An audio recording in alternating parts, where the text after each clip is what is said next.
kembali bersama ASC Channel. Ngoaco, ngobrol aja dan oco. Bagaimana menumbuhkan motivasi belajar siswa? ya kalau bicara motivasi kan ada dua ya. Satu motivasi intrinsik, Yes. dua motivasi ekstrinsik kan gitu. Nah, motivasi intrinsik ini kan berdasar pada kebutuhan anak. Ya. Maka yang harus dibangun menurut saya adalah Dari ekstrinsiknya berarti ini kan? satu intrinsik dulu yang harus dibangun. Nah. Jadi anak-anak harus disadarkan tujuan mereka apa. Jadi misalnya kalau berbicara setelah lulus ini mau ngapain, nah itulah yang akan kemudian motivasi intrinsiknya terbangun. Dan itu yang harus terus itu yang harus terus diingatkan. Menurut saya itu. Nah, membangun motivasi intrinsik itu ya kan kayak misalnya menunjukkan teladan dan sebagainya, itu yang maksud dengan motivasi ekstrinsik. Itu yang harus dilakukan. Nah, ketika kaitan dengan belajar, maka posisi pertama adalah anak-anak itu harus sadar buat apa kamu belajar. Spesifik materi hari ini buat apa belajar materi ini? Betul. Itu yang paling penting. Ya, berarti kalau misalnya seperti itu terkait dengan misalnya kegiatan pembelajaran adalah bagaimana mengaitkan materi ini dengan konteks kebutuhan hidup, kebutuhan hidup atau konteks kehidupan sehari-hari. Iya.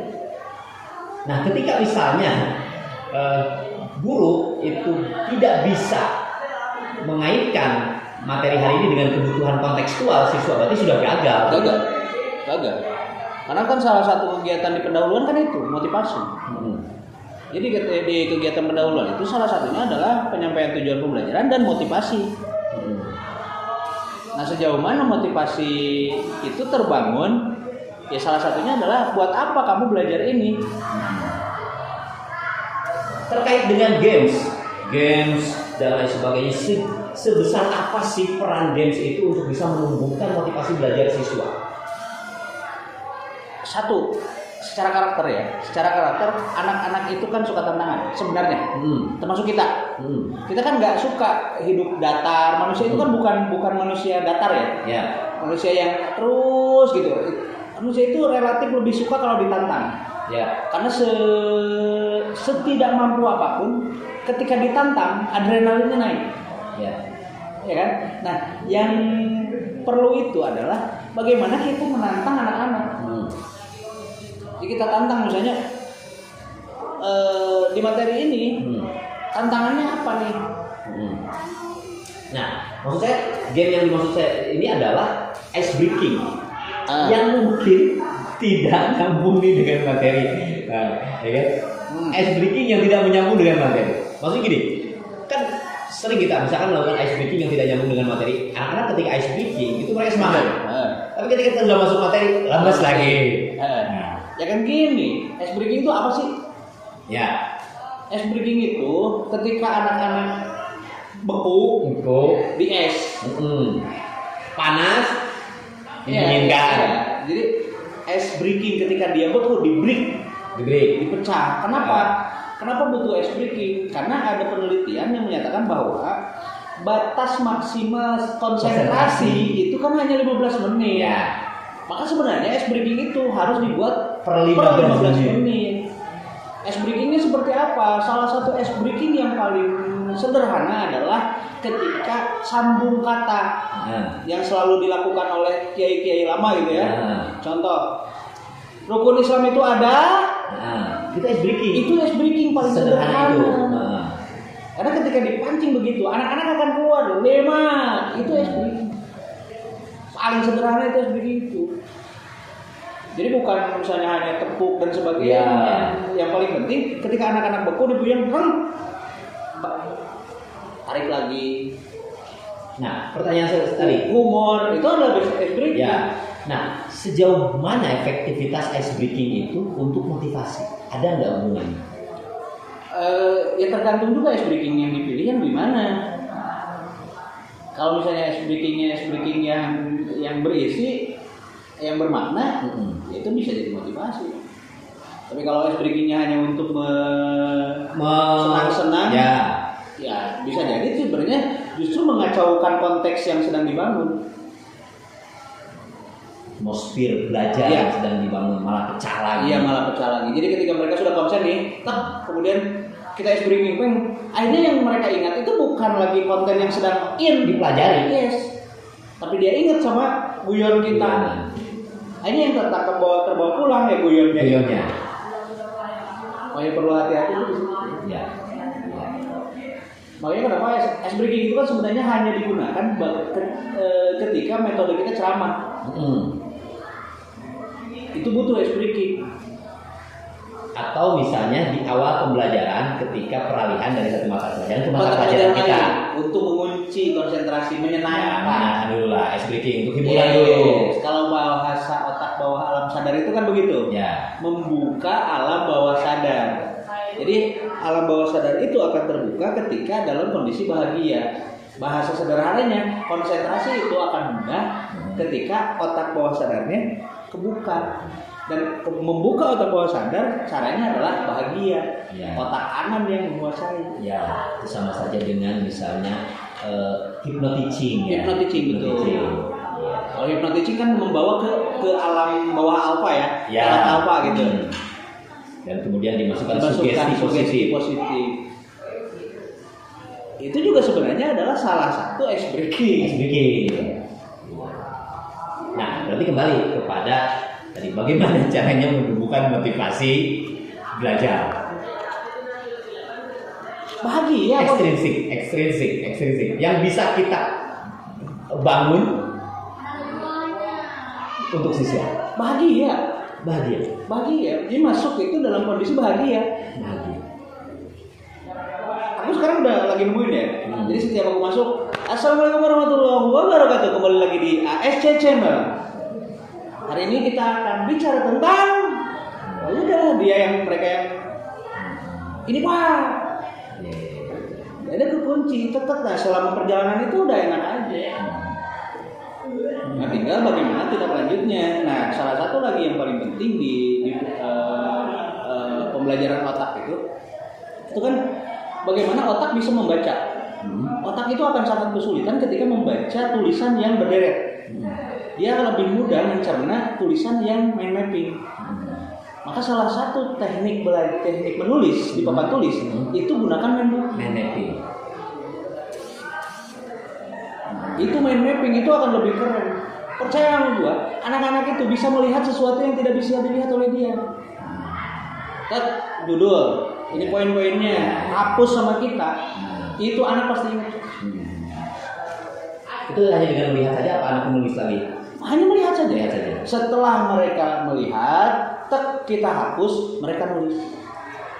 Karena kata Ali bin Abi Thalib, menulis itu adalah tali kekangnya untuk mengikat ilmu.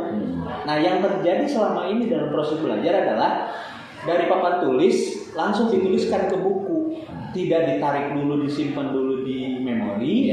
Yang seharusnya simpan dulu di memori, tuliskan yang ada di memori dia, baru itu mengikat. Itu yang disebut dengan dua langkah belajar. Melihat, memahami, menuliskan. Jadi kalau yang sering dilakukan sekarang itu kan menulis, anak ini nggak mencerna, dia hanya imitation. Bukan adaptation. Bukan. Imitation. Yang pinter itu tangannya, bukan otaknya. Karena nggak ada yang nempel di sini.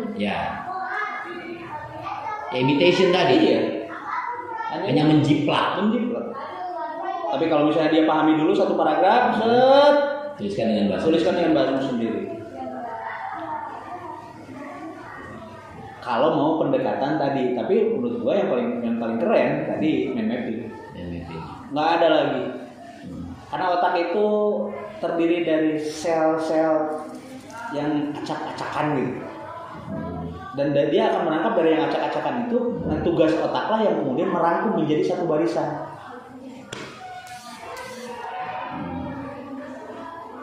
Sejauh mana efektivitas? Tadi kita misalnya bicara tentang games atau tadi hypno teaching atau menciptakan suasana bahagia bagi peserta didik anak-anak yang apatis, ya sudah terlanjur apatis terlanjur apatis buat kita mengikuti udah malas gitu ya. Udah malas saja. Gini, aku lihat dulu. Mereka malas karena apa? Ya. Karena mereka nggak bahagia, Cok. Karena tidak bahagia. Karena stigma, aing mah teresep. Masa kan teresep? Resep itu apa? Bahagia. Bahagia, ya. Gerak hati itu. Iya. Resep itu bahagia. Yes. Jadi kuncinya masuk dengan bahagia. Makanya di awal kegiatan pembelajaran kita bahagia. perlu diagnostik bagaimana suasana hatimu hari ini. Betul. Makanya kenapa aku masuk ke kelas itu pakai salam cinta. Ya. Karena ternyata hasil survei sementara gua, anak-anak cewek itu ketika gua salam cinta itu serasa baper gitu. Ih baper Pak, artinya berarti kena. Bagi kita nggak ada rasanya, Cok. Tapi bagi anak-anak itu beda rasanya. Kan beda kan, Cok. Ketika kita datang dengan bahagia nih di kelas, suasana belajar kayak gimana? Enak kan? Anak-anak dan kala luar gitu. Tapi kalau datang baru yang kurang pusing masuk, kita lagi pusing masuk ke kelas, kita baru dak ya lain. Ya. Kalau dalam bahasa seni pertunjukan teater khususnya itu aura ya. Aura. Ya. Setiap orang itu mengeluarkan aura energi. Iya. Dan yang gue gini, di teater berapa menit pertama yang menentukan? Itu rumusnya 3. Yes. Maka kuncinya ada buku. Gue baca buku. 3 menit pertama yang menentukan presentasi. Maka sebenarnya kunci belajar, kunci mengajar itu hanya di 3 menit pertama. Bagaimana 3 menit pertama ini berlalu? Ya. Kalau 3 menit pertama ini berlalu dengan bahagia, maka dijamin kelas itu bahagia. Yes. Oke. 90 menit ditentukan hanya ini. Jadi jawaban dari pertanyaan saya adalah bagaimana menumbuhkan motivasi belajar siswa adalah dengan menciptakan suasana 3 menit bahagia di 3 menit pertama kegiatan belajar. Yes. Kalau kita sukses di 3 menit itu Sukses. 90 menit atau 87 menit berikutnya Itu akan sukses. Yes. Karena motivasi tubuh dalam kebahagiaan, dalam tantangan, dalam kreativitas. Nah, bagaimana kemudian memanfaatkan 3 menit pertama itu? Ya tadi, apakah yang mau diundang adalah kebahagiaannya atau tantangannya? Apakah kita mau menantang mereka di 3 menit pertama? Misalnya, oke anak-anak, hari ini Bapak punya tantangan buat kalian selama 90 menit ini. Tantangannya ini. Ya, gimana? Kaitannya dengan teori pendidikan terkait dengan skenario pembelajaran bahwa ada kegiatan pendahuluan yang berisi pengabsen siswa, mengkondisikan siswa dan lain sebagainya. Berarti 3 menit pertama itu masuk ke dalam pengkondisian dan motivasi. Iya, di situ 3 menit pertama itu. Oke. Kadang-kadang kita masuk ke kelas dengan wibawa. Iya. Ya, Udah selesai. Nah. Selesai yakin. Atau bawa masalah dari lapangan, atau dari kantor, dari ruang guru. Nah. Oke, konteksnya gini. Kalau misalnya ini asumsiku, bagaimana satu situasi ketika kita masuk, siswa sudah siap, diam, hening dan lain sebagainya, kita masuk dengan aura positif kita dan lain sebagainya. Tapi bagaimana kalau misalnya kita masuk ke dalam kelas yang sedang chaos? Biarkan dulu. Ramai. Biarkan dulu, Pak. Biarkan dulu. Kita biarkan dulu. Sampai satu kali sinyal. Atau kita pancing dengan tadi. Kalau tadi makanya bahagia, kita undang bahagia, berarti bahagia itu kan dengan lelucon. Yes. Yang kedua dengan tantangan. Kalau aku tadi, kalau misalnya diam, maka aku undang dengan lelucon. Tapi kalau dalam kondisi ramai, aku tantang. Karena ketika kondisi ramai, mereka berarti sedang dalam kondisi siap. Sebetulnya mereka sedang dalam kondisi bahagia. Betul. Artinya ketika guru mendiamkan siswa yang sedang ramai, itu sebenarnya bunuh diri. Bunuh diri, Pak. Oke. Itu tantang langsung karena kita sudah masuk dalam kondisi yang enak itu. Sebetulnya. Iya. Tantang mainkan. Makanya gue bilang tadi bahwa skenario pembelajaran itu nggak bisa direncanakan. Mati kalau direncanakan secara tertulis. Lihat situasi kelas. Yang paling penting guru itu masuk dengan lu mau tujuan belajarmu apa. Lihat situasi nanti di dalam. Situasional itu terkait dengan conditioning, Pak. Yes, dengan kondisi anak-anak. Kondisi anak-anak lagi diem, lalasu dan sebagainya. Mau langsung ditantang nggak bisa. Ice breaking dulu. Bahagia dulu. Ciptakan suasana bahagia. Baru masuk. Ini lagi woi ramai. Udah biarin. Keren sekali kelas ini. Sepertinya sedang bahagia. Gimana kalau kita tantangan hari ini? Dapat poinnya. Hanya dua. Bahagia, ciptakan bahagia atau ciptakan tantangan. Hanya itu. Kenapa? Karena manusia itu suka ditantang. Buktinya semua orang sebenarnya suka naik gunung, suka suasana baru. Itu berarti suka tantangan. Terkait dengan diferensiasi karakter, minat, suasana hati mereka yang tidak bisa disamakan, bagaimana menyikapi itu? Pertanyaannya, ketika bahagia, apakah ada batas? Ada batas diferensiasi?